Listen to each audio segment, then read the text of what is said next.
más grande y completo de todo el país. Tiene todo lo necesario para hacer un manejo adecuado de este tipo de patologías, incluido métodos diagnósticos de avanzada como es el PET-CT, ¿no?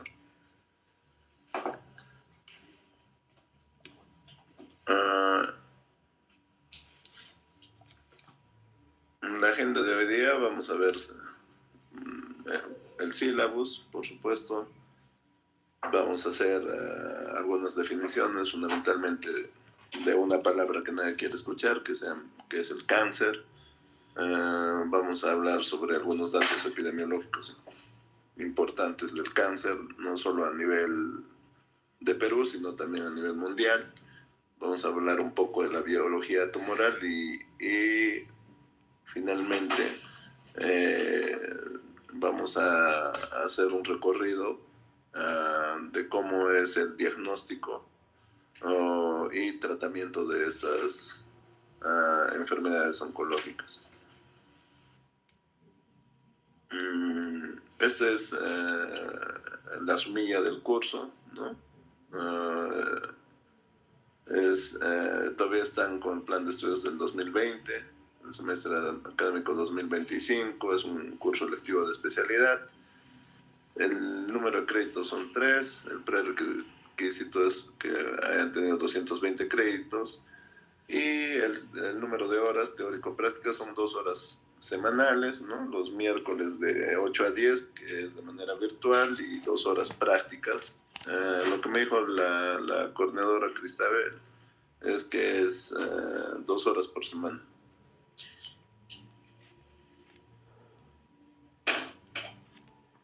Hay un grupo único, por supuesto, y estamos atrasados, como ustedes bien saben. Para cualquier cosa, este es mi correo. En la primera parte, en la primera unidad de aprendizaje, vamos a hablar sobre algunas generalidades de las enfermedades oncológicas, vamos a ver algunas definiciones, vamos a ver lo importante de la biología tumoral y finalmente cerraremos con un enfoque diagnóstico y terapéutico de estas enfermedades. Eso durante la primera semana. En la segunda semana vamos a ver cáncer de mama, datos epidemiológicos, biología molecular del cáncer de mama, prevención en cáncer de mama y causas, manifestaciones clínicas, datos de laboratorio, diagnóstico diferencial y el tratamiento del cáncer de mama, ¿no? En la tercera semana, cáncer de próstata.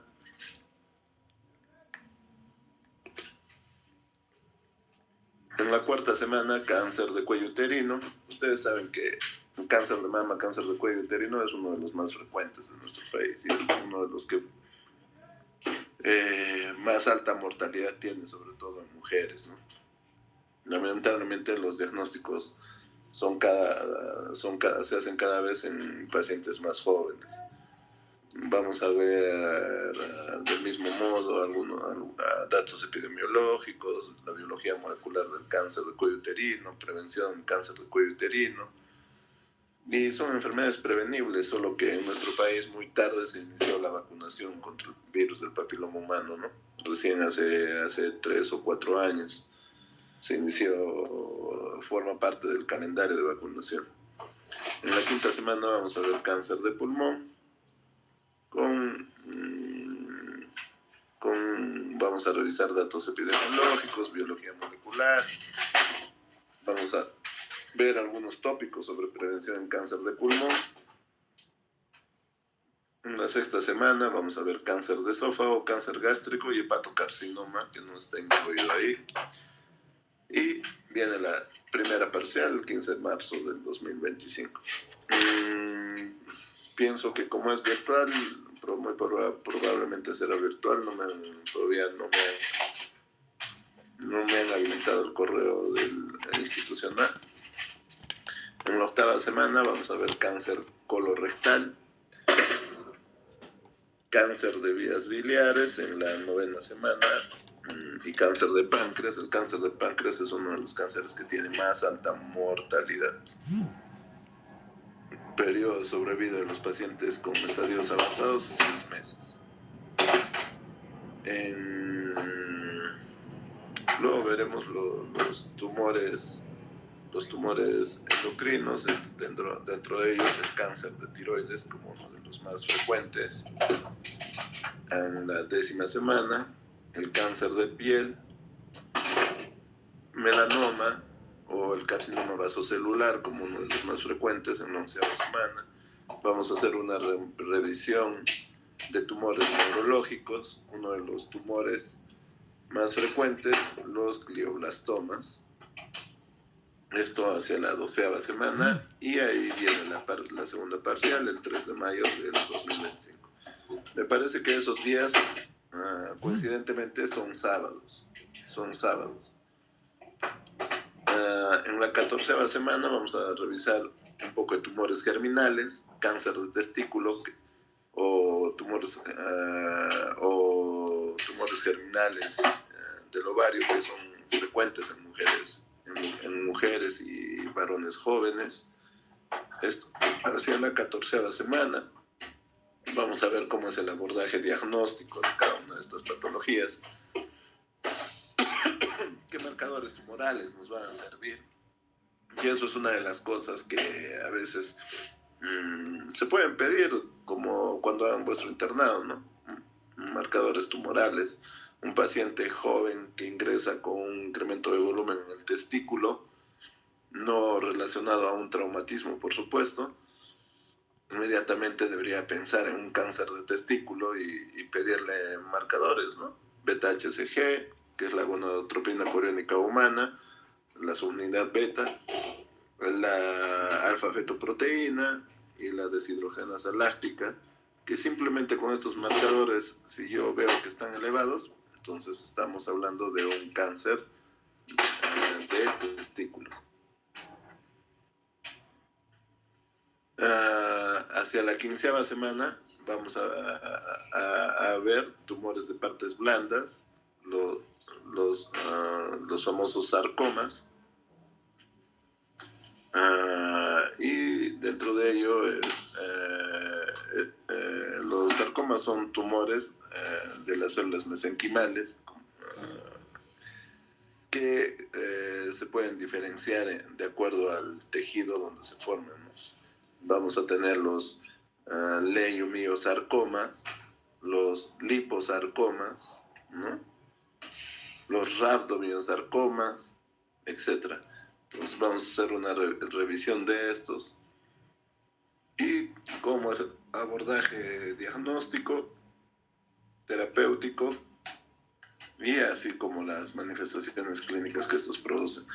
Hacia la 16ª semana vamos a hacer una revisión de los tumores urológicos, cáncer renal fundamentalmente, cáncer de vejiga y cáncer de vías urinarias, ¿no?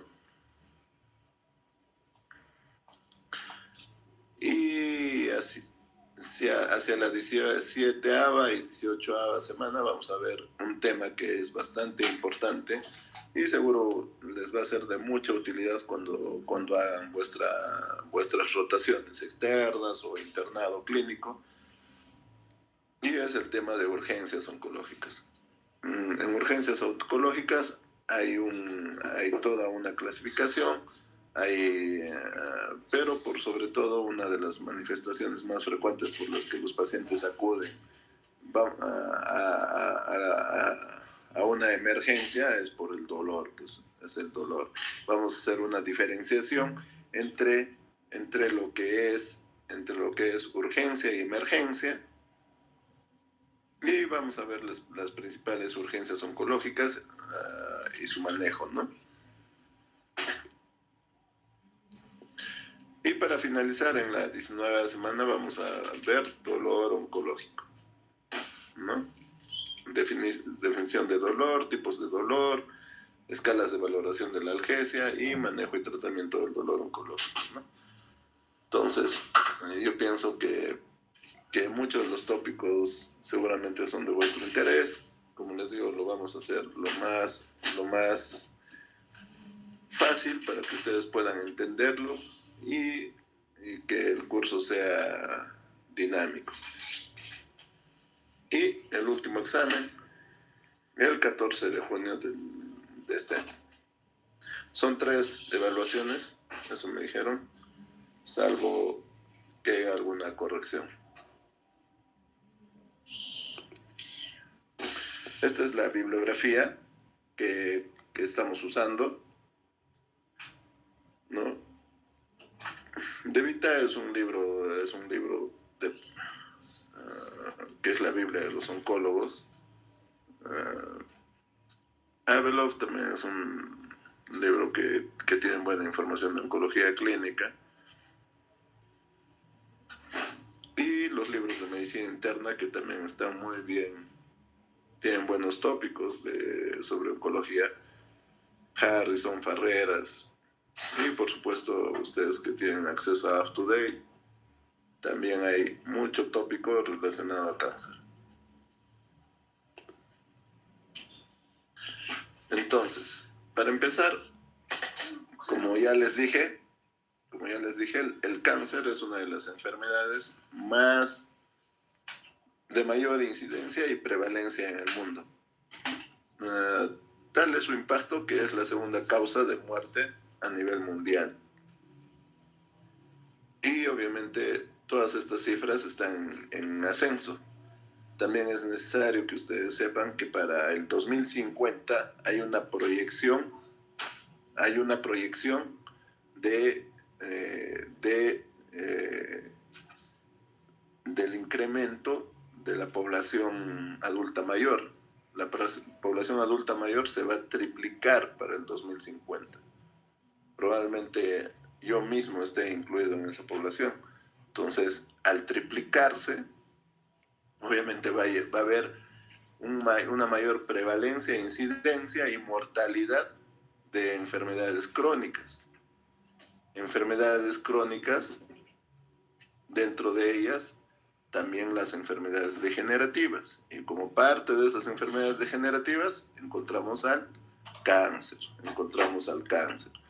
Entonces, los sistemas de salud, si no planifican desde ya cubrir toda esa demanda de pacientes, van a colapsar. Fíjense, estos son datos extraídos del Observatorio Global de Cáncer, se llama GloboCan. Es un observatorio de la OMS donde se tienen las proyecciones y se tiene lo estimado. Por ejemplo, estos son los nuevos casos de cáncer que se han diagnosticado en todo el mundo en el 2022, que llegan a 20 millones de diagnósticos nuevos, o sea, incidencia, ambos sexos. Y para el 2045, prácticamente casi se va a incrementar esta cifra un 75%. Va a llegar a 32.6 millones de personas nuevas con cáncer.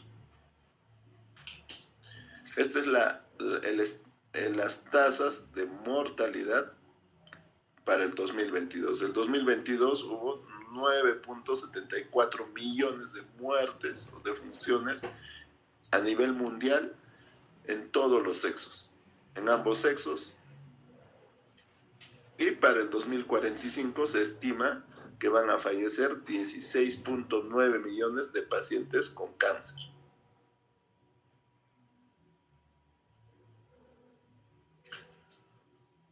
Esta es la tasa de incidencia en ambos sexos, en todos los continentes, a nivel mundial en el 2022. La incidencia, los pacientes nuevos mayormente son diagnosticados de cáncer de mama, de cáncer de próstata, de cáncer de pulmón, cáncer colorectal, cáncer de cuello uterino, en todos los continentes. Esos son los 5 principales causas de diagnóstico nuevo en pacientes que padecen cáncer. O sea, mama a la cabeza. Esto es tanto en varones como en mujeres. El cáncer de mama es uno de los más incidentes, al igual que el cáncer de próstata y el cáncer de pulmón en tercer lugar. ¿Por qué mueren los pacientes con cáncer? ¿Por qué tipo de cáncer mueren más? Estas son las 15 causas más frecuentes de muerte por cáncer en la población mundial. A la cabeza, cáncer de pulmón. Cáncer de pulmón. En incidencia era el tercero, si ustedes ven acá. Era el tercero en incidencia, en nuevos casos. Pero en mortalidad es el que más muertes, es la causa por la que más mueren los pacientes con cáncer. Cáncer de pulmón. En segundo lugar, cáncer de mama.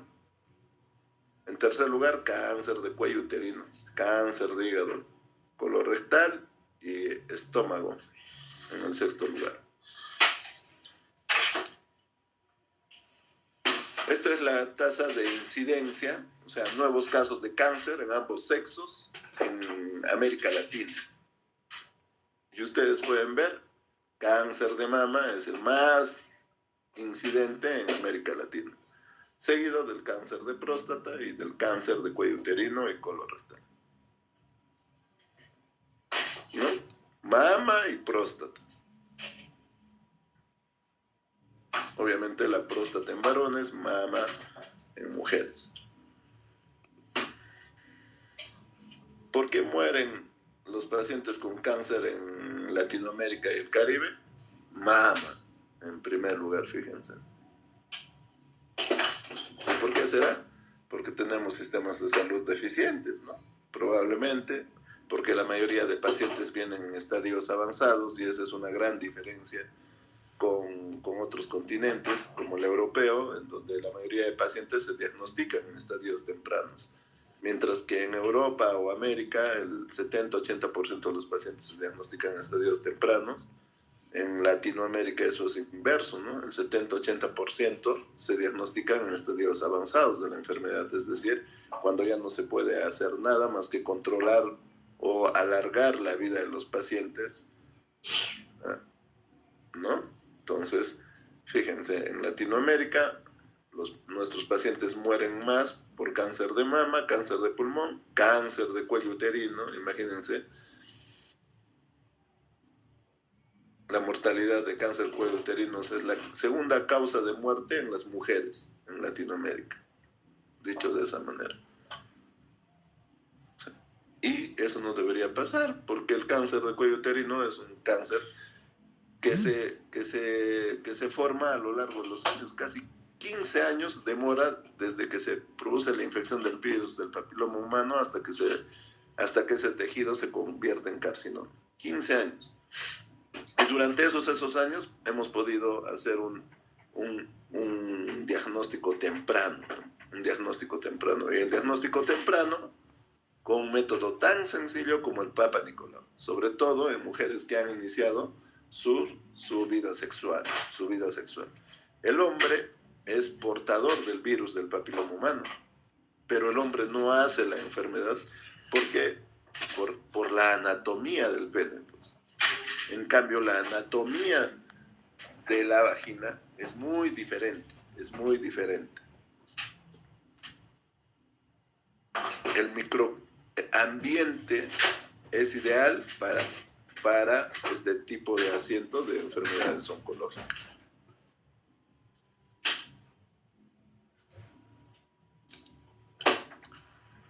Esta es la incidencia. ¿Cuáles son los cánceres más frecuentes en Perú? En nuevos diagnósticos, ¿no? En pacientes de reciente diagnóstico.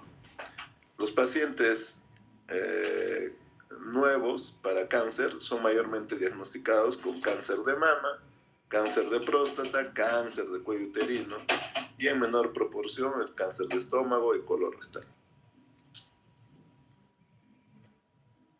Mama y próstata, los cánceres más incidentes en Perú. Quiere decir que las mujeres padecen más de cáncer de mama y los varones padecen más de cáncer de próstata, ¿no? Son los cánceres que más frecuentemente debutan nuestros pacientes. ¿Y por qué se mueren nuestros pacientes en Perú? Fíjense, cambió ahí, ¿no? En Latinoamérica era cáncer de mama y fíjense acá, cáncer de cuello uterino, cáncer de cuello uterino. O sea, las mujeres se mueren más por cáncer de cuello uterino. Tampoco es que el cáncer de mama no sea una causa, es la segunda causa más frecuente de muerte en las mujeres, el cáncer de mama. En tercer lugar está el cáncer de estómago, leucemias, cáncer de pulmón, cáncer de próstata.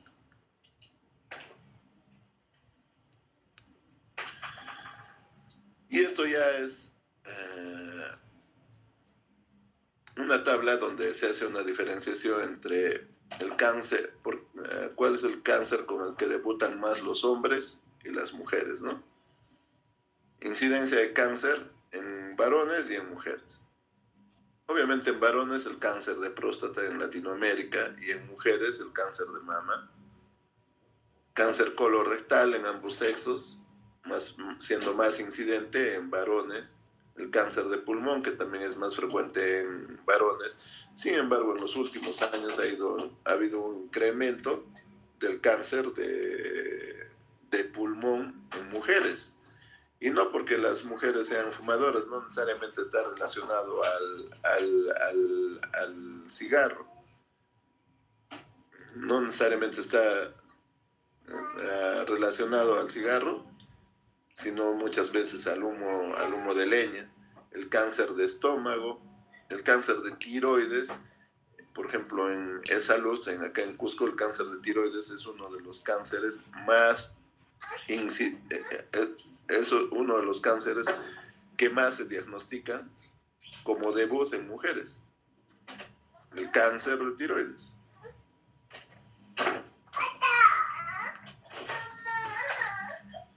Luego tenemos la tabla de mortalidad. La mortalidad de por qué mueren los pacientes en Latinoamérica. En cuanto a tasa de mortalidad, si separamos por sexos, mama es la causa por la que mueren más las mujeres y varones por pulmón y próstata. Pulmón y próstata. Pulmón y próstata. Y en tercer lugar, colorectal, ¿no? Además, en mujeres, en Latinoamérica, mueren más por pulmón, por cáncer de pulmón y cáncer de cuello uterino. Esto es la tasa de incidencia en Perú. ¿Por qué mueren más? En varones mueren o debutan más con cáncer de próstata, en mujeres con cáncer de mama, ¿no? Y cuello uterino, pero mueren más por cáncer de cuello uterino en Perú. Esto también ya lo vimos, yo creo que está repetida. Entonces, ¿qué es el cáncer? El cáncer es un crecimiento y una proliferación descontrolada de células aberrantes, células malignas. La OMS define al cáncer como un conjunto de enfermedades, porque estamos hablando de una gama de patologías que se pueden originar en casi cualquier órgano o tejido del cuerpo, ¿no? Cuando estas células anormales crecen de forma descontrolada y sobrepasan sus límites. ¿Cuáles son esos límites? La membrana basal. Cuando el cáncer atraviesa la membrana basal, se dice que es un carcinoma infiltrante. Y si no atraviesa la membrana basal, es un carcinoma in situ. Esa es la diferencia entre un carcinoma infiltrante y un carcinoma in situ. El compromiso de la membrana basal. Entonces, obviamente cuando hay esa proliferación descontrolada, se forma pues el tumor. Y los tumores muchas veces sobrepasan los límites anatómicos, incluso, ¿no es cierto?, entre órgano y órgano. Y además ustedes deben de entender que casi todos nuestros órganos y sistemas están interconectados, ya sea por vasos, arterias o vasos linfáticos, ¿no? Y esto hace que se puedan propagar a otros órganos. La propagación desde el sitio donde se ha originado la enfermedad a diferentes órganos o sistemas se denomina como metástasis. Y obviamente las metástasis son las que finalmente van a terminar con la vida de los pacientes.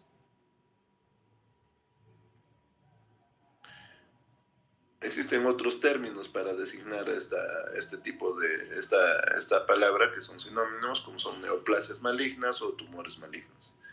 Fíjense, esta es la división normal de una célula, ¿no? Entra en mitosis, por la cual se producen dos células hijas,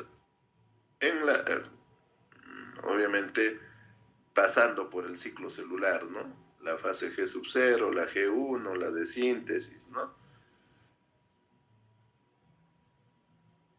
Y si por alguna razón se produce una célula defectuosa, esta célula defectuosa inmediatamente tiene que ir a apoptosis. Eso es lo correcto. Pero ¿qué sucede con una célula, con una división celular cancerosa? Lo que sucede es que la célula se divide descontroladamente. Produce una serie de sustancias que van a inhibir el paso hacia la apoptosis. Por ende, van a adquirir inmortalidad celular.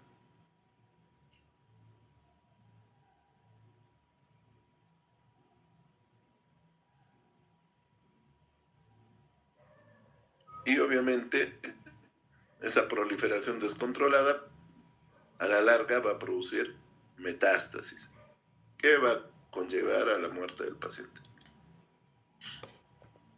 Para hacer un breve repaso de la biología del cáncer, la biología del cáncer trata sobre el estudio de la carcinogénesis fundamentalmente. Ustedes saben que el cáncer, en resumidas cuentas, es una enfermedad del ADN del paciente. Porque ¿quién es el responsable de la mitosis descontrolada? El ADN. El ADN de esta célula que por alguna razón ha perdido el control supresor por parte de los genes supresores tumorales, y en contraposición hay una sobreactividad de los protooncogenes que producen oncogenes tumorales, produciéndose un desbalance entre estos dos y rompiéndose el equilibrio entre estos protooncogenes y los genes supresores tumorales, y haciendo que esta célula se replique descontroladamente. Entonces, la biología del cáncer trata sobre la genética del cáncer. Y la genética del cáncer trata sobre el estudio de todos los tipos de mutación que se pueden presentar en el ADN y las consecuencias de estas mutaciones en las tumorales. El cáncer está producido fundamentalmente por mutaciones somáticas. Las mutaciones somáticas, chicos, son las mutaciones puntuales que las vamos a adquirir, ya sea por la acción de carcinógenos. Un ejemplo de un carcinógeno, el benceno. Otro carcinógeno, las nitrosaminas. ¿Y dónde la encontramos las nitrosaminas? En la interacción entre las carnes y el acero de las parrillas.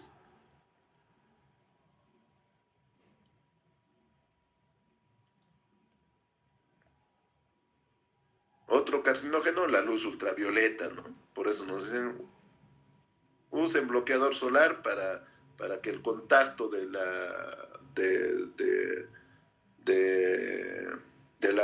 para bloquear la interacción de la radiación ultravioleta con, con las células de la piel.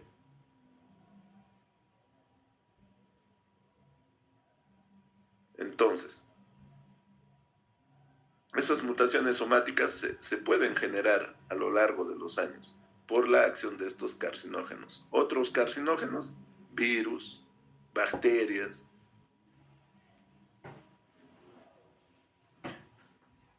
El VIH, por ejemplo, indirectamente es un carcinógeno. ¿Por qué?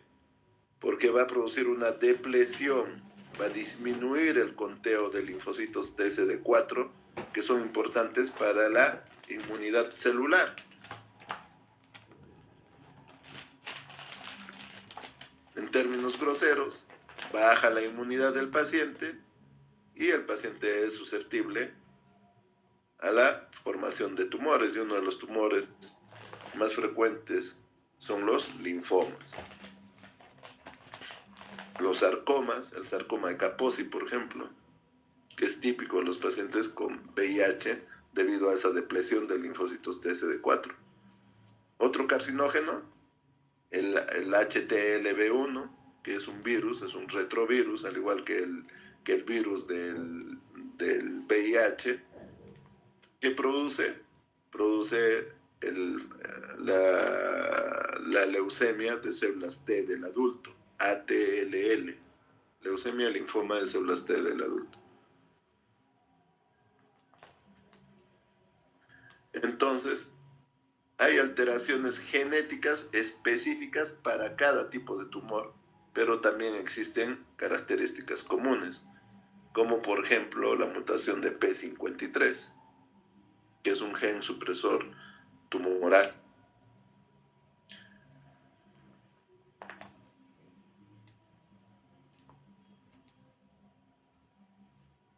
Entonces, vamos a diferenciar entre lo que son mutaciones somáticas y mutaciones de la línea germinal. Las mutaciones somáticas las vamos a encontrar en los tejidos cancerígenos, en el estudio de tejidos cancerígenos. Y para eso, ¿qué hacemos? Tomamos una biopsia, pues, ¿no? Y ahí vamos a encontrar este tipo de mutaciones. No en las demás células del organismo, porque obviamente sus demás células están normales, pues, ¿no? Estas mutaciones solamente las vamos a encontrar en los tumores versus las mutaciones de la línea germinal. Las mutaciones de la línea germinal sí las vamos a encontrar en todas las células del organismo. Más adelante vamos a hacer una mayor diferenciación entre estas dos. La mayoría de los cánceres se originan en una sola célula. En una sola célula, chicos. En una sola célula. Esta célula se ha alterado, ha adquirido inmortalidad, no ha podido ingresar a apoptosis, que era lo normal para que se destruya, y ha sobrevivido al control inmunológico de nuestro cuerpo. Al sobrevivir al control inmunológico de nuestro cuerpo y al inhibir la apoptosis, entonces lo único que hace es proliferar de manera indiscriminada. Una vez que infiltra la membrana basal, ese cáncer tiene poder de metástasis. Es un cáncer infiltrante. Es un cáncer infiltrante. Entonces, la mayoría de cánceres se origina en una célula y a eso se dice origen clonal. si yo trato a un paciente con quimioterapia o con radioterapia, probablemente pueda eliminar al 99% de todas estas células. Y si sobrevive una de ellas, ya es un clon diferente. Ya es un clon diferente. ¿Por qué se dicen clones? Porque son células semejantes a su progenitora, pues, ¿no?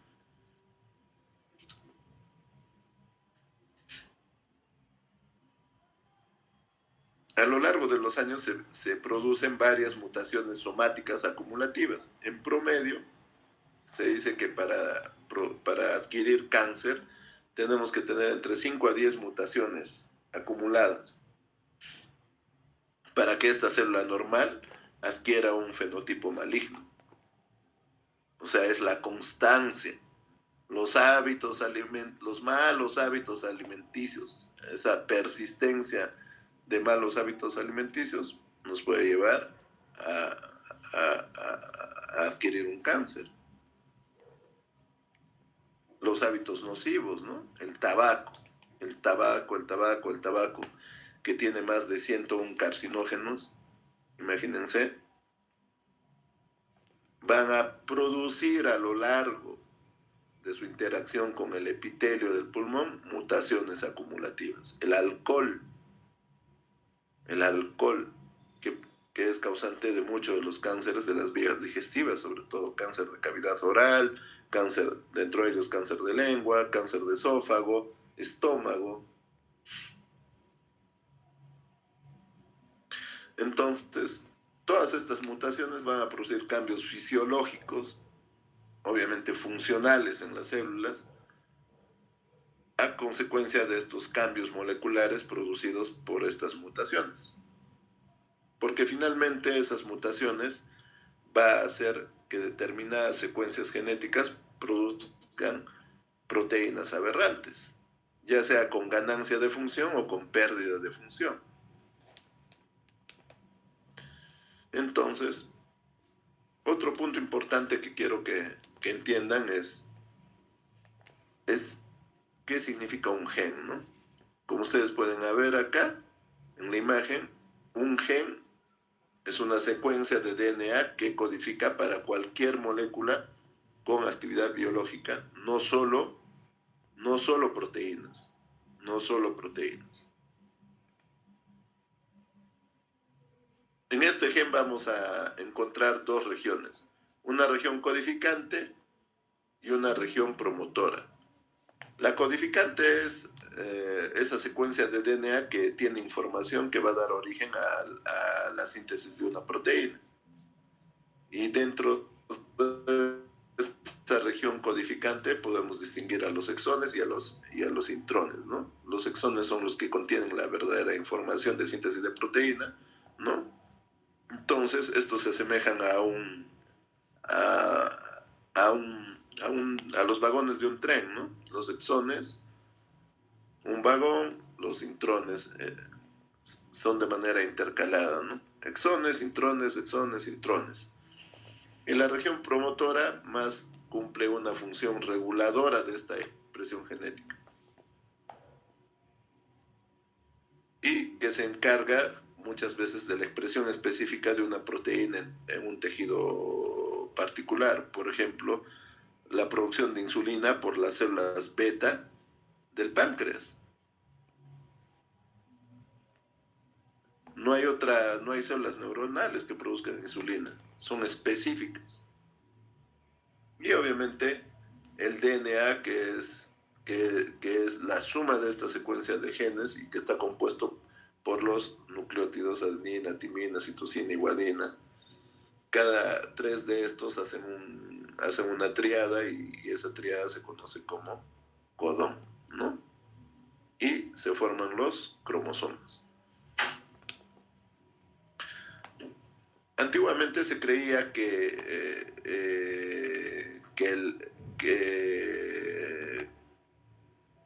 la síntesis de la proteína era unidireccional, o sea, en una sola dirección desde la replicación del DNA. El DNA solo se replicaba de manera unidireccional. El DNA Se transcribía a RNA y este se traducía a proteínas. Pero ahora se sabe que esto puede ser bidireccional. No solo hay una transcripción para la formación de RNA, ni una traducción para la síntesis de proteína, sino que hay un mecanismo de transcripción inversa que puede que pueda generar DNA a partir de ARN. Incluso el mismo RNA se puede replicar para dar otro RNA, o el DNA se puede duplicar para dar otra molécula semejante a ella.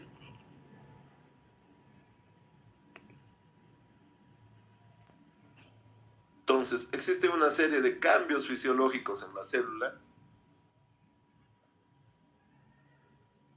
Uno de ellos es la autosuficiencia en señales de crecimiento. ¿Qué quiere decir esto? Que las células proliferan incluso en ausencia de estímulos externos. Ustedes saben que todas las células llevan una serie de factores de crecimiento hacia los receptores de la membrana celular. Pero estas células son tan capaces de autoestimularse a sí mismas y producir proliferación celular sin necesidad de esos estímulos externos que llegaban a sus receptores en la membrana citoplasmática.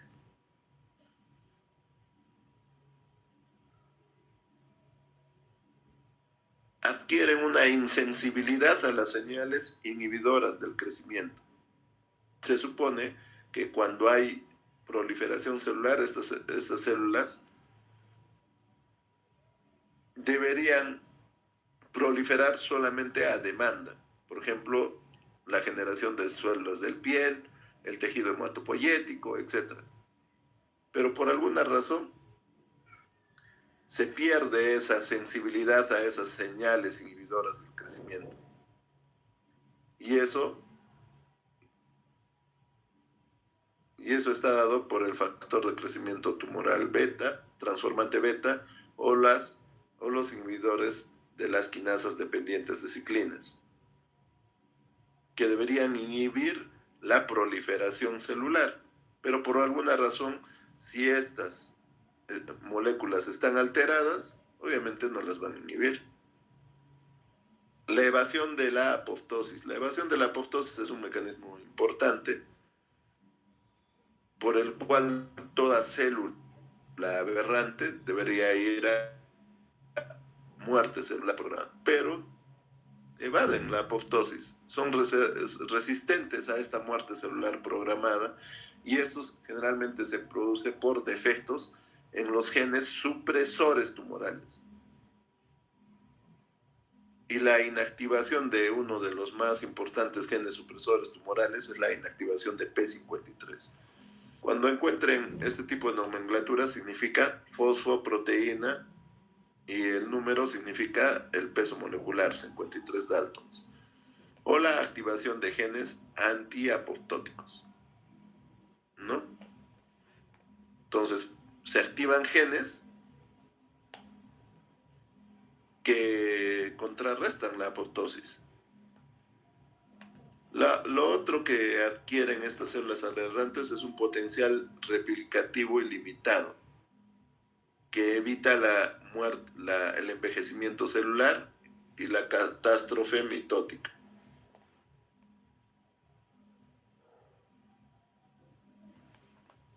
Angiogénesis mantenida. Ustedes saben que este tipo de tumores, cuando se forma un tumor, necesitan nutrirse.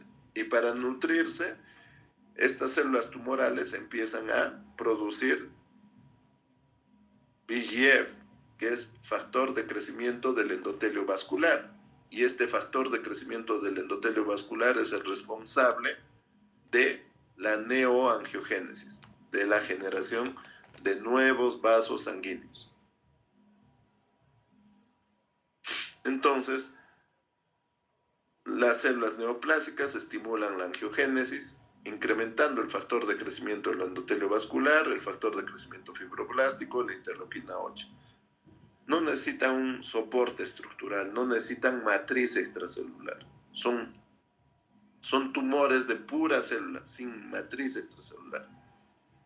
Tienen habilidad de invadir y metastatizar, como ya lo hemos comentado, una vez que se produce la infiltración de la membrana basal, ese tipo de células adquieren un poder de formar metástasis a distancia. Defectos en la reparación del ADN, generalmente por la acción constante de carcinógenos, ya sea mala alimentación, carcinógenos de tipo viral, bacteriano. Eso va a producir inestabilidad genómica, mutaciones en los protooncogenes. Los protooncogenes tienen un rol importante que es la proliferación celular. Pero esos protooncogenes que estimulan la proliferación celular están inhibidos por los genes supresores tumorales, como P53. Cuando se rompe ese equilibrio, ya sea por una activación de un gen en los protooncogenes, se van a generar los oncogenes que, como producto final, hacen que la célula esté en permanente proliferación. Y si en contraposición hay un defecto en los genes supresores tumorales, no va a haber quien controle a estos protooncogenes. Y se produce un desbalance entre los protooncogenes que estimulan a la célula proliferación y los genes supresores tumorales que controlan a esa proliferación celular.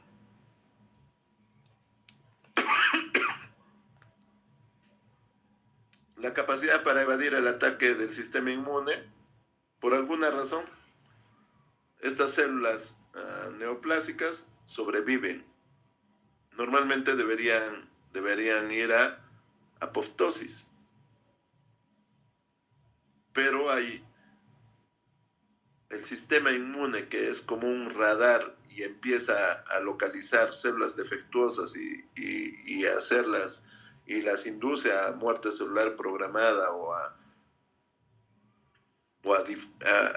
través de diferentes mecanismos para que se produzca la destrucción de esta célula, ya sean citotóxicos como la acción de las natural killer, por algún mecanismo. Estas células evaden a ese sistema inmunológico. Y al evadir al sistema inmunológico, sobreviven y adquieren inmortalidad celular. Y tienen un predominio de metabolismo fundamentalmente anaeróbico.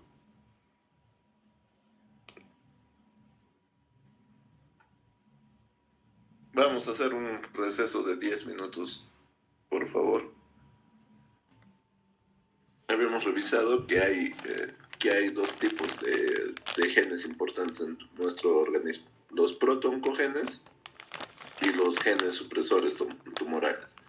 Los protooncogenes son genes que estimulan a la célula e inducen a la célula a proliferación celular a través de la síntesis de una serie de proteínas. Entonces, a través de estas proteínas controlan el crecimiento y la división celular normal. Y como estimulan la proliferación celular, los genes se encargan de codificar factores de crecimiento, receptores de factores de crecimiento, proteínas de transducción de señales, factores de transcripción, reguladores del ciclo celular y reguladores de la apoptosis. Entonces, todo eso hacen los protooncogenes. Pero si sobre estos protooncogenes actúan una serie de carcinógenos, entonces se van a convertir en oncogenes, o sea, genes productores de tumores. Y esto se realiza por mutaciones en el DNA que obviamente van a causar una ganancia de función. Entonces, estos oncogenes van a ejercer un efecto positivo sobre la formación tumoral. Es decir, inducen a la célula a proliferación celular a través de una serie de proteínas que tienen esa ganancia en su función o ganancia de función. Por otro lado, tenemos los genes supresores tumorales y uno de los genes supresores tumorales importantes es P53. Nosotros tenemos ahora en el mundo, existe la capacidad de hacer un examen que se llama NSG, Next Generation Sequencing, NGS. A través de este NGS se puede determinar la presencia de estos genes supresores tumorales o mutaciones somáticas.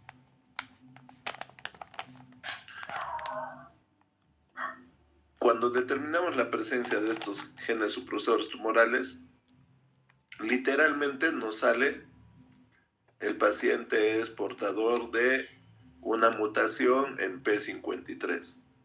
Si tenemos ese resultado, eso es devastador para el paciente. ¿Por qué? Porque son tumores muy agresivos. Si P53, que es el gen supresor tumoral por excelencia, está mutado, entonces la actividad proliferativa de esas células tumorales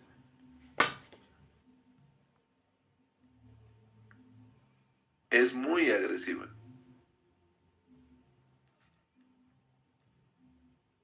Y no hay un tratamiento que pueda sostenerse en respuesta a lo largo del tiempo. Entonces, estos genes supresores tumorales tienen un efecto negativo sobre la formación tumoral. Su función es reprimir el crecimiento tumoral, pero si esta función está alterada, no van a reprimir nada, no van a inhibir el crecimiento producto originado por los oncogenes, no lo reprimen. Y los oncogenes quedan a libre albedrío.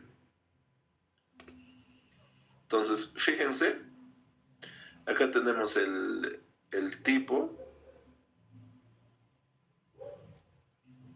de proteína, por supuesto, el protooncogen, el mecanismo de activación, en dónde está localizado y la enfermedad que produce, ¿no? Por ejemplo, acá se trata de factores de crecimiento. Factor de crecimiento derivado de las plaquetas. Hay un protooncogen normal que es el CIS. Esto, a través de un mecanismo de activación, este CIS puede estar sobreexpresado. ¿Y en dónde lo podemos encontrar? En fibrosarcomas o en gliomas. Recuerden que este protooncogen normal, con el tiempo, puede adquirir a través de mutaciones en su ADN estos mecanismos de activación. Por ejemplo, este receptor de factores de crecimiento epidérmico, el ERBB2, es el protooncogen normal, pero cuando este tiene una mutación somática por cualquier carcinógeno que ustedes que se les ocurra, el mecanismo de activación es amplificación. ¿Dónde está localizado? En la membrana plasmática. O sea, en mi membrana plasmática, imagínense, ustedes están en vuestra habitación y la puerta sería este ERBB2, este receptor que está localizado en la membrana plasmática. Y por alguna razón adquiere una mutación en ese gen. Entonces va a sintetizar proteínas con esta capacidad de amplificación. O sea, en lugar de tener una puerta de ingreso, voy a tener 100 puertas de ingreso a mi cuarto. Producto de este mecanismo de activación. Entonces, las señales que llegan a la superficie celular tienen 100 posibilidades de ingreso al interior de la célula, hacia el núcleo. ¿Y en qué patología se ha encontrado este oncogen? Cáncer de mama, cáncer de ovario, estómago y pulmón. Lo que ustedes tienen que tener claro, el protooncogen es un gen normal. Es un gen normal que se encuentra en las células. Lo alterado es el oncogen. ¿Y cómo se genera ese oncogen? A través de alteraciones somáticas en estos protooncogenes, que van a adquirir una serie de ventajas. O el ERBB1, que también está sobreexpresado en la membrana plasmática y se ve en el carcinoma de pulmón de células escamosas. O la mutación de RAS, que es un protooncogen. Hay una mutación puntual en RAS que se encuentra en el citoplasma y eso puede generar cáncer de pulmón, colon, tiroides, páncreas, leucemias.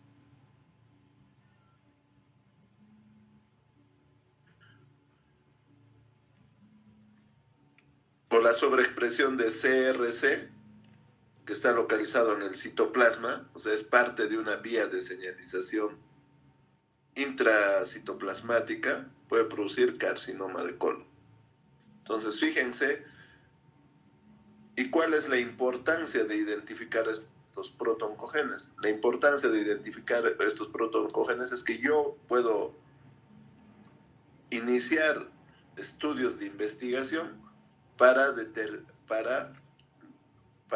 descubrir moléculas que traten de inhibir estos mecanismos de activación de estos protooncogenes. Dentro de las alteraciones genéticas más frecuentes, ustedes ya saben, el DNA de nuestro organismo está sometido constantemente a agentes nocivos, conocidos como carcinógenos, con capacidad de introducir alteraciones en esa secuencia de nucleótidos. Y esos carcinógenos pueden ser la radiación ultravioleta, tabaco, la polución ambiental, virus, bacterias, etc. Y una secuencia de DNA puede sufrir 3 de estas alteraciones principales: sustituciones nucleotídicas, o sea, una base por otra base; inserciones, o sea, delecciones, que son pérdidas de bases nitrogenadas; inserciones son adiciones de bases nitrogenadas. El otro término que tienen que diferenciar es las mutaciones versus polimorfismos. ¿Qué es una mutación? Es una alteración nucleotídica, pues, ¿no?, en esa secuencia de DNA, que va a producir un cambio drástico en la función de la proteína. Puede haber una pérdida total de la función de la proteína o una pérdida parcial de la función de esa proteína. Por ejemplo, cuando se altera la estructura de una enzima, haciéndola permanentemente inactiva, y esta activación, esta puede activar permanentemente a un receptor de la membrana. En cambio, los polimorfismos son alteraciones en esa secuencia de DNA que no van a producir una alteración en la función de la proteína. Más bien, esas alteraciones configuran una ventaja adaptativa frente a un individuo que no la aporta. Entonces, en una sí hay una consecuencia, que serían las mutaciones, mientras que en el polimorfismo no hay una consecuencia. No afecta, los polimorfismos no afectan la salud de los individuos. Mutaciones somáticas, fácil, acuérdense, mutaciones somáticas es la mutación que yo voy a detectar en el tumor, así de fácil. ¿Y en qué parte del tumor? Obviamente en la célula tumoral. ¿En qué parte de la célula? En el DNA de las células tumorales. ¿Las mutaciones somáticas están presentes en todas las células del organismo del individuo? No, solo en las células tumorales, chicos, solo en las células tumorales. Un ejemplo de esa mutación es el gen KRAS. Yo extraigo el tumor por una hemicolectomía, o sea, sacar un pedazo del colon, ya sea el colon derecho, izquierdo, transverso, sigmoides, recto, etc. Y yo, obviamente, hay un análisis que va a hacer el anatomopatólogo y yo puedo detectar a través de técnicas moleculares, puedo detectar la presencia del gen KRAS, de la mutación del gen KRAS en esas células tumorales. ¿Y para qué me importa determinar si hay o no hay la presencia de esa mutación de ese gen KRAS, por ejemplo, en cáncer de colon?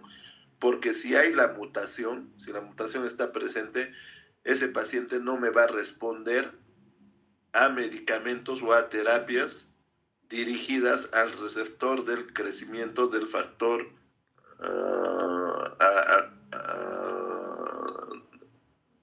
al receptor del crecimiento del factor de crecimiento epidérmico, al EGFR.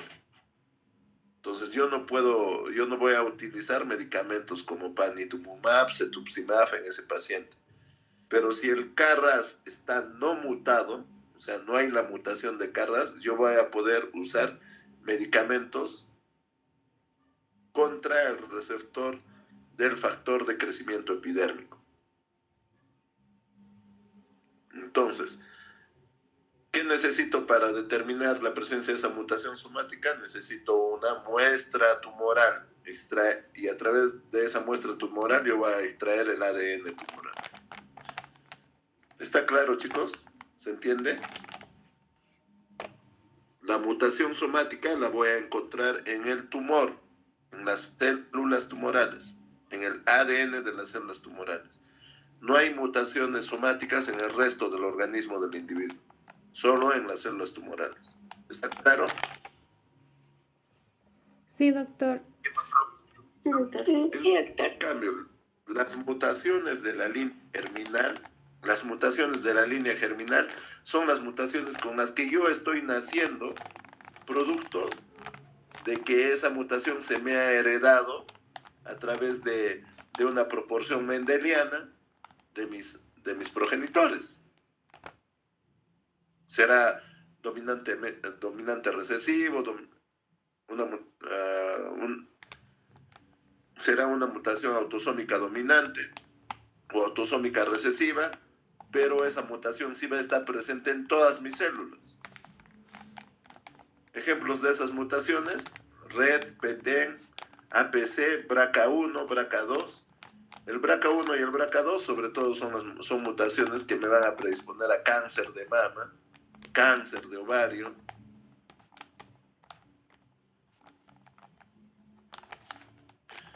Y por ejemplo, y obviamente existen mutaciones de línea germinal que pueden predisponer a un individuo a desarrollar cáncer. Por ejemplo, un niño que ha heredado una mutación activante en el codón 918 del gen RET tiene un 99% de probabilidades de desarrollar cáncer medular de tiroides antes del primer año de vida. Imagínense, 99% de probabilidades. ¿Y para qué me sirve, doctor, conocer esto? Me sirve conocer eso para a este niño hacerle una tiroidectomía profiláctica. Si yo sé que tiene un 99% de probabilidades que va a desarrollar cáncer medular de tiroides, obviamente tengo que someterlo a una cirugía profiláctica, retirarle la tiroides antes del primer año de vida. O una mujer portadora de una mutación inactivante en el gen BRCA1, que es un gen supresor tumoral también, tiene un riesgo aumentado de desarrollar cáncer de mama y ovario a edad temprana. O sea, si una mujer un individuo mujer nace con esta mutación, yo sé que tiene un riesgo aumentado de desarrollar cáncer de mama o ovario a edad temprana. Entonces, ¿para qué me sirve esto? Para que yo haga controles más periódicos a esa paciente que la padece. O de repente llegará un momento en que le voy a hacer una mastectomía profiláctica, de repente bilateral. ¿No? ¿Por qué? Porque esta mutación que la ha heredado de sus padres, a diferencia de las mutaciones somáticas que yo no las estoy heredando, sino se están dando en mis células por algún carcinógeno que las está originando, que está alterando mi ADN. A diferencia de estas mutaciones de la línea germinal, que sí yo la he heredado de mis progenitores. ¿Y cómo hago el análisis de estas mutaciones? Basta con la toma de muestra de sangre. ¿Por qué? Porque la célula, esta mutación heredada, está presente en todas las células del cuerpo del individuo. En todas las células. Y basta con hacer extraer el DNA de los leucocitos de los pacientes para determinar la presencia de estas mutaciones. Obviamente con técnicas avanzadas, sobre todo de PCR, ¿no? Reacción en cadena de las polimeradas. ¿Se entiende, chicos, la diferencia entre mutación somática y mutación de la línea germinal? Las de la línea germinal son mutaciones heredadas, están presentes en todas mis células.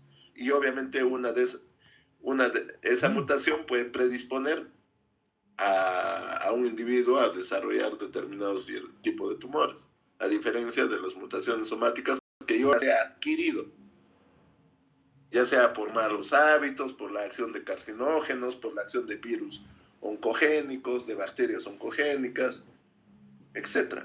Por ejemplo, el virus una de las mutaciones somáticas es lo que produce el virus de la hepatitis B sobre el hígado, que va a degenerar en la formación de hepatocarcinoma, ¿no? Entonces, para yo determinar mutaciones de la línea germinal, obviamente tengo que construir un heredograma. Y para construir con este heredograma me puede permitir a mí saber si el cáncer que padece el paciente es un cáncer esporádico, es un cáncer hereditario o es un cáncer familiar. Generalmente casi el 80-90% de los pacientes que padecen cáncer son de tipo esporádico, chicos, son de tipo esporádico, 80-90%. ¿Qué quiere decir? Que este paciente probablemente tiene mutaciones somáticas. Estos números son las generaciones, pues la primera generación, segunda generación, tercera generación. Y acá está el paciente que es mujer con cáncer de mama. A las mujeres se representa con círculos y a los varones con cuadraditos. Entonces es una paciente de la tercera generación que está adoleciendo cáncer de mama. ¿Tiene antecedentes? En la primera generación, no. En la segunda generación, tampoco. Entonces, un cáncer esporádico. Probablemente esta paciente tenga mutaciones somáticas que han degenerado en un cáncer de mama, ¿no? A diferencia de esta otra paciente, el cáncer familiar y hereditario constituye el 10% de las causas de cáncer. En el hereditario yo le construyo el heredograma, le preguntaré a la paciente, ¿y en su familia hay pacientes con cáncer de mama? Y me dirá, sí, doctor, mi mamá ha tenido cáncer de mama, la segunda generación. Y mi abuela también dice que ha tenido cáncer de mama. Entonces yo lo pinto de amarillo y veo que hay un patrón, hay un caso por generación. Entonces, cuando veo este patrón, yo tengo que determinar que voy a determinar la presencia de una mutación somática o una mutación en la línea germinal.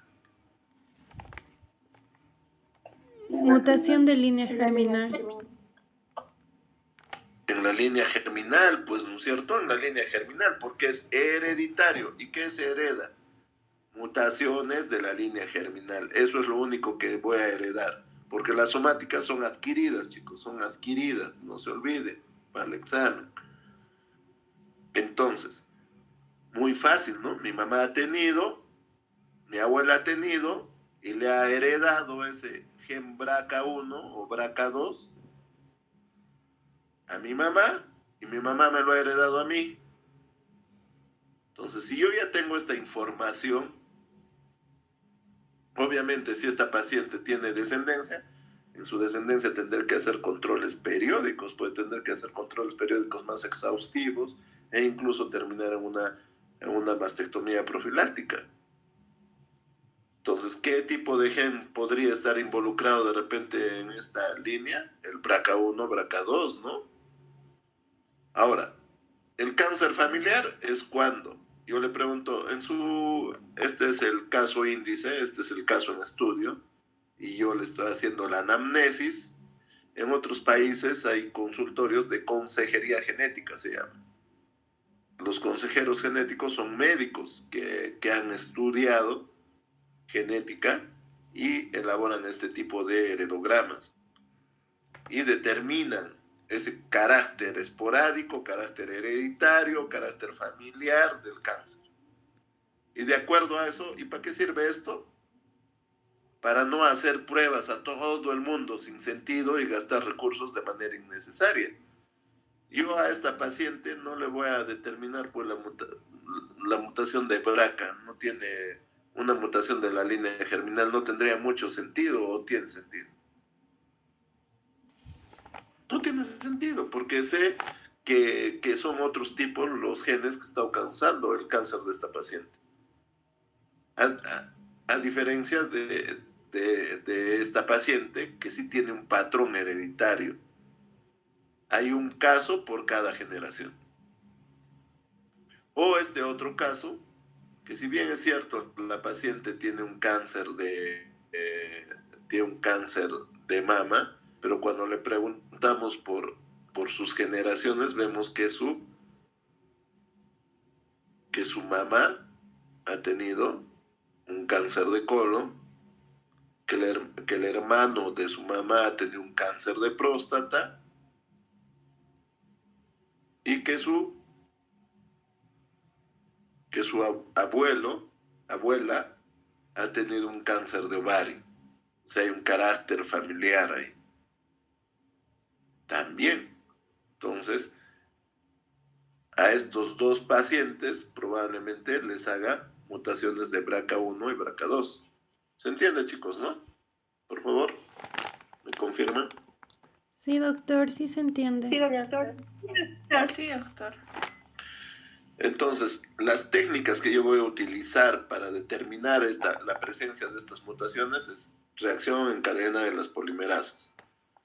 Entonces, esta técnica de PCR nos ha ahorrado la tarea de encontrar una mutación en un gen del genoma humano que equivale a hallar una falta ortográfica, imagínense, una falta ortográfica en una página de un libro de una biblioteca con 27,000 ejemplares.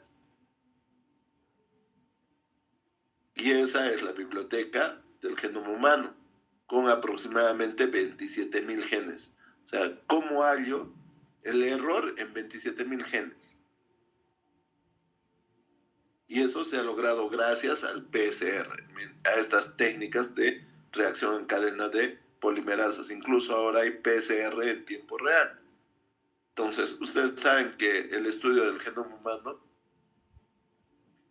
que ha sido subvencionado por el Tesoro Público de los Estados Unidos a través del Instituto Nacional de Salud norteamericano, el NIH, y privadamente por Celera Genomics. Estos son los dos grandes estudios del genoma humano, por el cual se han logrado identificar los 27,000 genes que forman parte de nuestro genoma humano.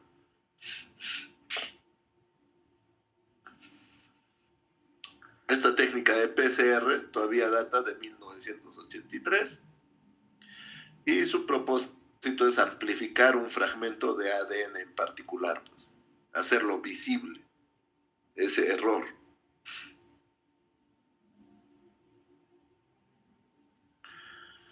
Otras metodologías, lo que les comentaba, Next Generation Sequencing, que es una técnica la asemejo mucho al urocultivo.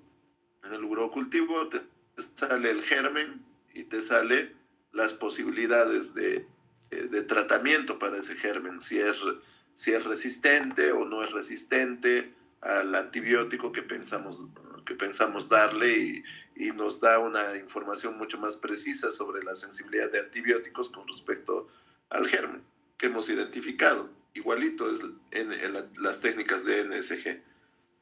Identifica todo tipo de mutaciones, ya sean estas somáticas o de la línea germinal. Y de acuerdo a eso, incluso te plantea opciones de tratamiento.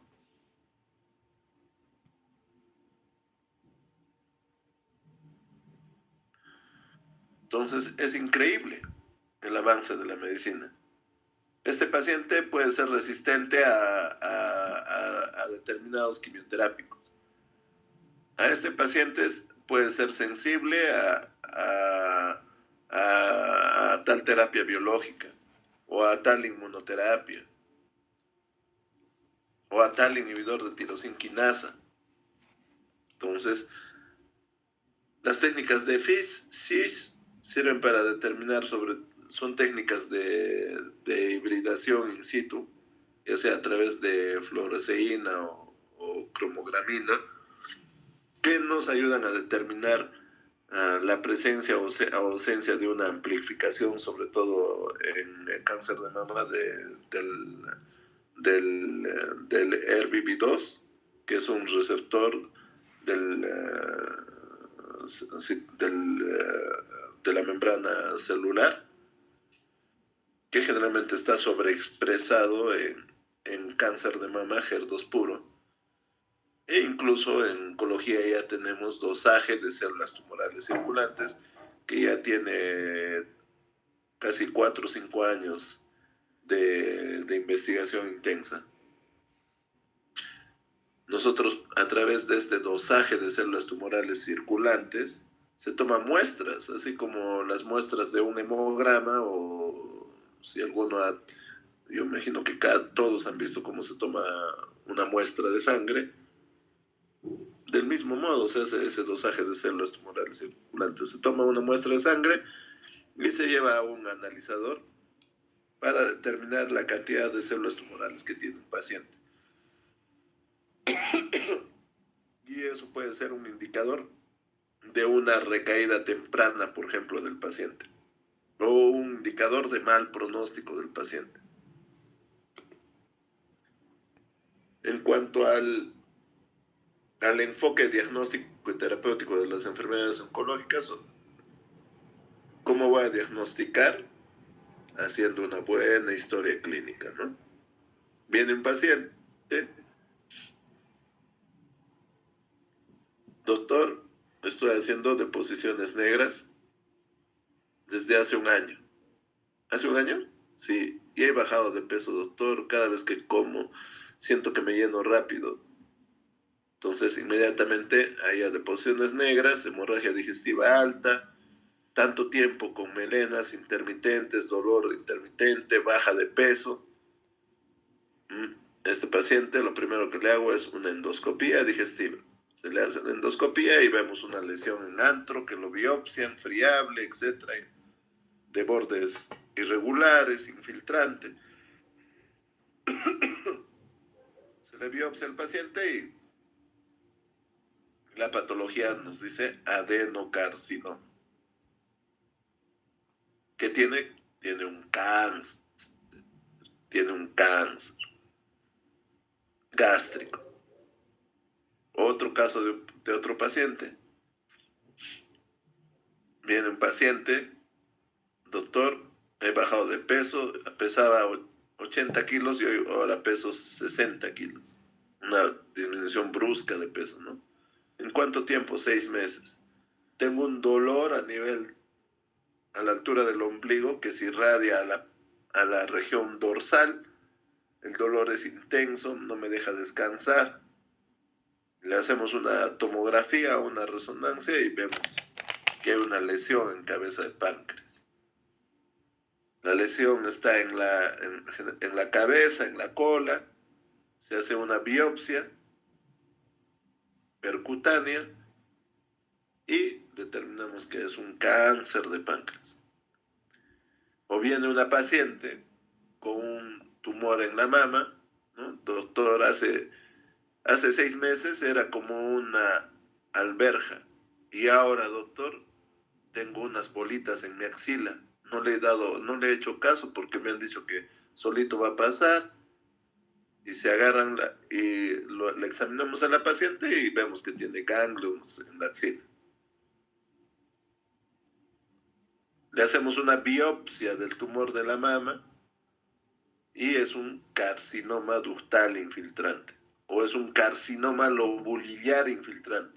Cuando escuchen la palabra infiltrante, significa que ha atravesado la membrana basal. Una vez más, cuando escuchen la palabra infiltrante, significa que ha atravesado la membrana basal. Entonces, en conclusión de todos estos casos, voy a concluir que la biopsia es el gol estándar para el diagnóstico de un cáncer, chicos. La biopsia es el gol estándar. Ni la tomografía, ni la resonancia, ni el PET-CT, nada me va a diagnosticar cáncer. ¿En qué caso, doctor, puedo prescindir de la biopsia? O sea, no va a ser importante la biopsia en los hepatocarcinomas. Tengo un paciente joven, 25 años, viene histérico, con distensión abdominal, dolor en hipocondrio derecho. Le palpo, el hígado está 4-5 centímetros por debajo del reborde costal, duro. Le hacemos una tomografía y encontramos una masa en el hígado, una masa heterogénea. Le hago un dosaje y el resto de la tomografía negativo. Le hago un dosaje de alfa-fetoproteína y este está en más de 10.000. ¿Qué diagnóstico es? Hepatocarcinoma. Entonces el hepatocarcinoma es una de las pocas patologías que solamente se puede diagnosticar con marcador tumoral. El resto, cáncer de tiroides, páncreas, pulmón, riñón, hígado, vejiga, todo lo que quieran es con biopsia. Mama, biopsia. Endometrio, legrado uterino y biopsia. Próstata, biopsia. Entonces todo es biopsia. Entonces tengo que hacer una buena historia clínica. Preguntar bien a mi paciente el tiempo de la enfermedad, cómo han evolucionado los síntomas y hacer un buen examen físico. Pues el examen físico ordenado, empezando por la cabeza, terminando en los pies. Me voy a tomar un examen ordenado, al mismo tiempo escrupuloso, no voy a tomar más de 15 minutos. En exámenes auxiliares, obviamente tengo que saber cómo está su función renal, su función hepática, cómo está su hemograma. Y algo que nos gusta pedir a los oncólogos, los marcadores tumorales, ¿no? Ya vamos a revisar eso en cada capítulo. Y para hacer el estadiaje, contamos con todo un arsenal imagenológico, ¿no? Tomografía, ecografía, PET-CT, resonancia, etc. Cada una de ellas con una diferente técnica y metodología física que justifique este proceso, ¿no? Los que implican radiación, tomografía, PET-CT. La resonancia tiene otro fundamento físico, magneto. Y la ecografía no emite radiación tampoco, por si acaso, chicos. Entonces, también esto vamos a desarrollarlo con holgura a lo largo del curso.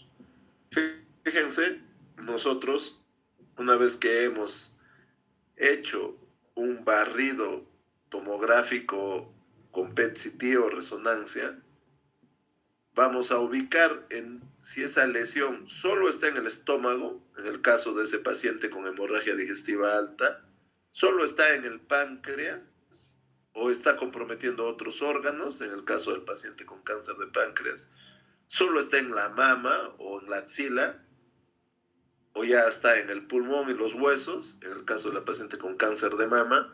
Entonces, todo eso me va a permitir estos exámenes auxiliares: tomografía, ecografía, PET-CT y resonancia.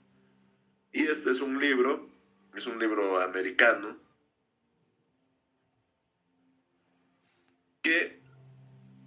donde está el sistema de estadiaje del cáncer.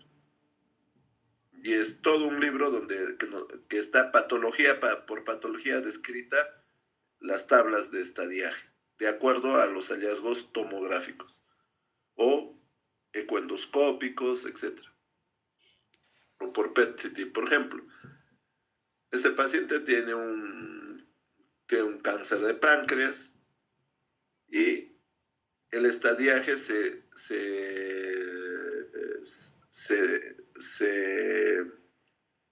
traduce en 3 partes importantes: el T, el N y el M. El T es el tamaño del tumor. T1, un tumor pequeño, ¿no? Menos de 2 centímetros. El T2, un tumor entre 2 y 4 centímetros. Y el T3, un tumor mayor a 4 centímetros. El T4 es un tumor que ya está comprometiendo incluso vasos sanguíneos, ¿no? Entonces, T, tamaño del tumor, tiene que ver con el tamaño del tumor. N tiene que ver con la presencia o ausencia de ganglios linfáticos comprometidos por este cáncer. Porque ustedes deben de saber que siempre hay un drenaje linfático y hay un drenaje vascular, pues, ¿no?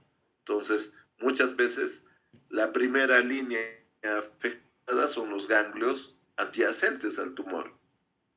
Luego estarán los ganglios locales, ¿no? Luego estarán los ganglios regionales y de repente un ganglio a distancia que ya puede ser considerado incluso metástasis. Entonces, T es tumor, N es compromiso ganglionar y M se pone M1 cuando hay metástasis, pues a distancia, en un órgano a distancia. En este caso, si es páncreas, el órgano por vecindad más cercano va a ser hígado. Entonces, si hay lesiones en el hígado, entonces quiere decir que ese paciente tiene metástasis a distancia. O si hay lesiones en el pulmón, también es un M, es un paciente con metástasis a distancia. Entonces, ¿está claro? Entonces, la tomografía, la resonancia, el PET-CT me va a ayudar a esclarecer este TNM.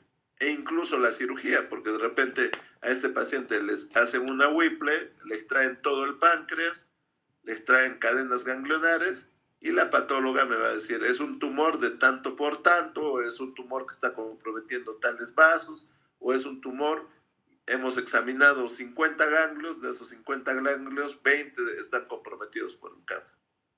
Entonces ya me está dando una idea de qué N es. N0, N1, de repente hasta 3 ganglios regionales, N2, más de 4 ganglios regionales, etc. Pero quiero que quede claro qué significa T, tamaño del tumor; N, ganglios comprometidos. Si es N0, significa que no hay ningún ganglio comprometido, pues, ¿no? N1 hasta 3, N2, como les digo, más de 4 ganglios. Y el tamaño es de acuerdo al tamaño. ¿Y dónde está especificado cuando es T1, T2, T3, N1, N0, etc.? M0, M1, en este librito de estadiaje. Y finalmente el tratamiento. El tratamiento para el cáncer tiene 5 pilares, incluso 6 pilares fundamentales, que ahí me olvidé uno importante, pero de estos 6 pilares fundamentales, el más importante, chicos, es la cirugía. Lo que cura a un paciente con cáncer es la cirugía. No cura la quimioterapia, no cura la radioterapia, excepto en algunos tumores la quimioterapia. Linfomas, tumores de células germinales, puede curar la quimioterapia. La radioterapia no cura, chicos, no cura.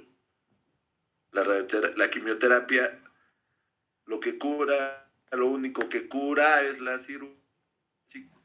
Métanselo eso. Si un paciente con cáncer no se puede operar, las chances de que el paciente fallezca por cáncer son altas, chicos, son altas. La cirugía es lo curativo. La quimioterapia es un tratamiento sistémico. El arsenal de quimioterapia se ha incrementado a lo largo de los años. Tenemos libros enteros de quimioterapia con diferentes mecanismos de acción a nivel de la célula, obviamente. La radioterapia también son mecanismos adyuvantes a la cirugía o a la quimioterapia. La terapia biológica son tratamientos dirigidos contra una molécula en específico. Por ejemplo, el trastuzumab que utilizamos en cáncer de mama está dirigido contra la sobreexpresión del HER2. O el bevacizumab, que es otra terapia biológica que está dirigido contra esa proliferación del VEGF, del receptor actúa sobre el receptor del crecimiento del epitelio vascular. Y una terapia novedosa es la inmunoterapia. ¿En qué se basa la inmunoterapia? En activar el sistema inmune del paciente y hacer que su propio sistema inmune destruya a esas células cancerígenas, a esas células malignas. Ejemplos de inmunoterapia: pembrolizumab, atezolizumab. Entonces, que ya lo vamos a revisar con el tiempo. Bueno, chicos, eso ha sido todo por hoy. Más bien delegada, disculpen, me pasé 5 minutos. Por favor, hay que hacer el cronograma de las rotaciones y me avisas. No sé qué días tienen disponibilidad ustedes de acuerdo a sus otras rotaciones, y me avisas con anticipación para ya no perder tiempo, chicos. ¿Hasta ahí tienen alguna?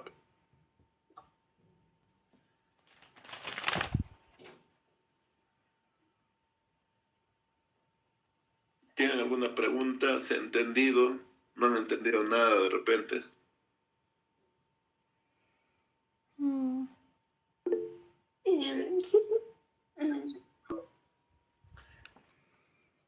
Dime. Doctor, Pregunten con confianza, chicos. ¿con qué tipos de terapia vive? O sea, primero, existen varios tipos de terapia biológica, anticoncepcionales como que dirigidos a distintas moléculas, pero una gran parte de ellos son tratamientos experimentales o no están disponibles acá en el Perú, o en todo caso en los hospitales. Entonces, actualmente, ¿con qué tipos de terapias? No. Nosotros en el seguro tenemos inmunoterapia, tenemos terapia biológica, tenemos quimioterapia. Lo que más tenemos es quimioterapia, obviamente. ¿Saben cuál es el problema, chicos? Que el problema es el costo de los medicamentos. La mayoría de los medicamentos, ya sea quimioterapia, terapia biológica o inmunoterapia, se utilizan cuando tienen estudios, sobre todo de fase 3. ¿Me entiende? Entonces, ustedes tienen que recordar que hay estudios preclínicos, hay estudios fase 1, fase 2, fase 3 y estudios fase 4, que son los estudios de farmacovigilancia, ¿no? Sobre todo ver efectos adversos de las drogas. Entonces, para usar un medicamento de este tipo, debe haber pasado siquiera un estudio de fase 3. En algunos casos, sobre todo en enfermedades raras, y para hacer estudios de fase 3 yo necesito poblaciones grandes de pacientes que tengan, pues, digamos, cáncer de mama. Entonces, agarro a los pacientes con cáncer de mama del mismo subtipo molecular, digamos, HER2 puro es un subtipo molecular de Europa, de Estados Unidos, Latinoamérica, África, etc. Y hago estudios multicéntricos en varias partes del mundo y comparo la droga estándar hasta este momento, digamos, es una quimioterapia X versus mi terapia biológica más quimioterapia o mi terapia o mi inmunoterapia. Entonces, hago un seguimiento a largo plazo y veo si la droga que, que pienso que va a hacer efecto ha incrementado la sobrevida global o la sobrevida libre de progresión. Entonces, recién voy a aplicar. ¿Por qué no todas las drogas hay en el país? Porque obviamente es un tema de costos, chicos, es un tema de costos. Un tratamiento, un tratamiento. Hay pacientes que tienen cáncer de ovario, por ejemplo. A esas pacientes les damos que no se pueden operar de inicio, porque tienen bastante carga tumoral en el abdomen. Les damos primero una quimioterapia que antes de la cirugía, antes de ser operadas, les damos una quimioterapia. Esa quimioterapia que se da antes de la cirugía se denomina quimioterapia neoadyuvante, así se llama, neoadyuvante. Esa quimioterapia neoadyuvante es para disminuir la carga tumoral. Luego la paciente es operada y después de operada les damos una quimioterapia adyuvante. Generalmente son 4 ciclos antes de la cirugía y 4 ciclos posteriores a la cirugía. Le hacemos una tomografía a la paciente, hoy se ha llegado a operar, todo ha sido un éxito y vemos que la paciente es nulípera, vemos que la paciente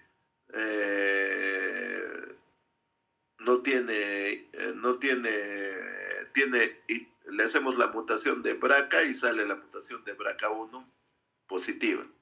Esa paciente tiene que recibir una terapia biológica que se llama olaparib, que es un inhibidor de tirosinquinasa, durante casi 2 años. El tratamiento anual con esa molécula, que es una terapia biológica que se llama olaparib, está a 1.000.000 de soles, chicos. Anual. En 2 años son 2 millones. ¿Me entienden? Y lo que también tienen que entender es que tenemos recursos limitados, no tenemos recursos infinitos. Entonces, muchas de esas drogas, para yo poder hacer uso de esas drogas en una institución pública, tiene que tener estudios serios, estudios de costo-efectividad, que me demuestren que el usar esa droga va a beneficiar a mis pacientes. Si no, ningún sistema de salud sería viable, chicos. Espero haber respondido a tu pregunta. Entonces, una quimioterapia es mucho, mucho, mucho más barato que una terapia biológica. La terapia biológica es mucho más barato que la inmunoterapia. Un tratamiento de pembrolizumab, por ejemplo, así, para cáncer de pulmón metastásico, se usa 200 miligramos cada 22 días. ¿Cuánto está? 30.000 soles cada 22 días. ¿Alguien puede sostener ese pago? ¿Mm?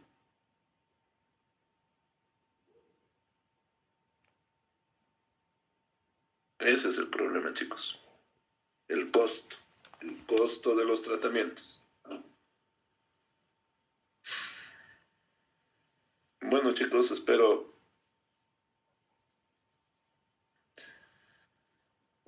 haber colmado sus expectativas un poco.